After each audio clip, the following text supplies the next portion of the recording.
All right. So there is the explanation that the league sent out in a memo. We have a question from Scott Anderson from 97.1 The Ticket in Detroit.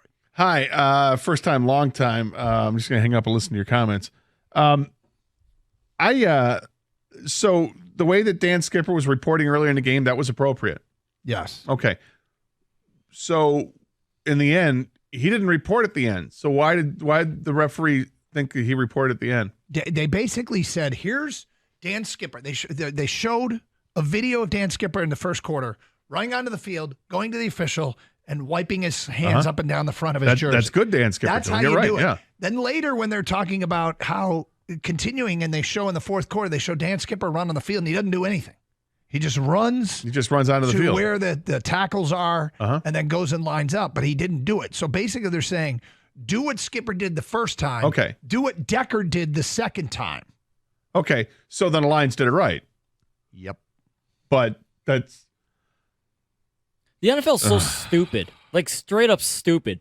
They're just incriminating themselves more and more. So... And it's even more insulting to have a guy with a southern accent. Well, I mean, that's the head of the referee I don't care. or whatever. It but just make it and throw salt in the wound. Who's got a Dallas right? accent? Got all big Tex in there Yeah, now. yeah. You better jump up and down like your pants are on fire. He's only originally from Fort Worth, but anyways, like Arlington. So they say that you have to. It's on the player, okay, right? To make it clear to the ref that you're reporting eligible. Because the referee is too dumb to understand. But what did Skipper do to make it clear that he was eligible? Nothing. So why are you saying that's the example? This is why I raised my hand. He did nothing. If the video shows you two different things. He ran onto the field, never verbally or physically identified himself or reported himself eligible. So why would the official report him say eligible? Yes? You guys are the ones who messed up. And you know why I know for a fact they messed up? Where's the recordings? Where's the mic'd up ref? Where's the mic'd up players? Where's the NFL? They're never going to release them because it's only going to incriminate them even more. Release the tapes. Release the audio then. Dan Skipper said not a word. He never even, like I said, he never. Not an effing word. And he said it, by the way. Yeah, he said not an effing word. I know. Yeah. But Taylor Decker rubbed his chest to report himself, and then he also physically said reporting.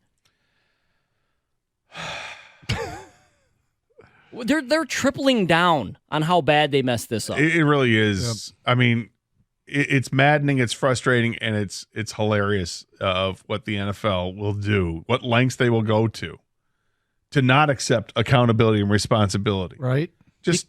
And the official, how Brad Allen gets out of this without having to publicly apologize and just flat out admit you screwed up. I screwed up. I made a mistake. I was so used and accustomed to calling number 70 is eligible because he keeps coming into the game as an extra lineman. I'm so used to that when I saw him out of the corner of my eye, I automatically assumed he was doing it, despite the fact that I'm talking to two completely different offensive linemen with completely different numbers, and they're actually talking to me and letting me know that one's reporting. And so, my bad. If you want to debate that Taylor Decker, because they want to put the responsibility on the players, right? If you want to debate that Taylor Decker did not make it clear to Brad Allen that he was reporting, fine.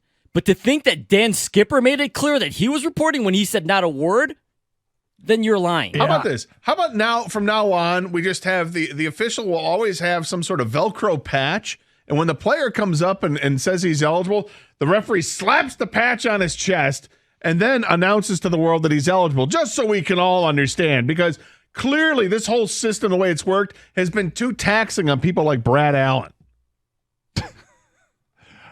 Maybe ring a bell. How about tie a bell to his leg, too? Let him know. If Goodell comes out and releases a statement backing the officials, I can't wait for the draft. When he comes up and shows up here. You think you've been booed before, Goodell? Wow. You think you've been booed before? Welcome to Detroit in the draft, all right? Wow. What if the Cowboys have, and instead of having Drew Pearson do his annual appearance at the draft and make the selection for the Cowboys and get everybody all riled up, what if it's not Drew Pearson, but it's Brad Allen?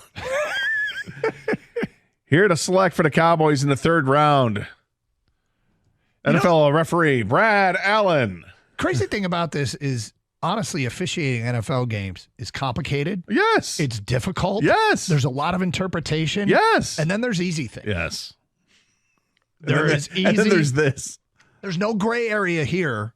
Oh, I'd say a player in front of me is telling me he's eligible. He's reporting. How do you screw that up? Now, do I have sympathy for people who make mistakes? Honest mistakes, including Brad Allen? Yes.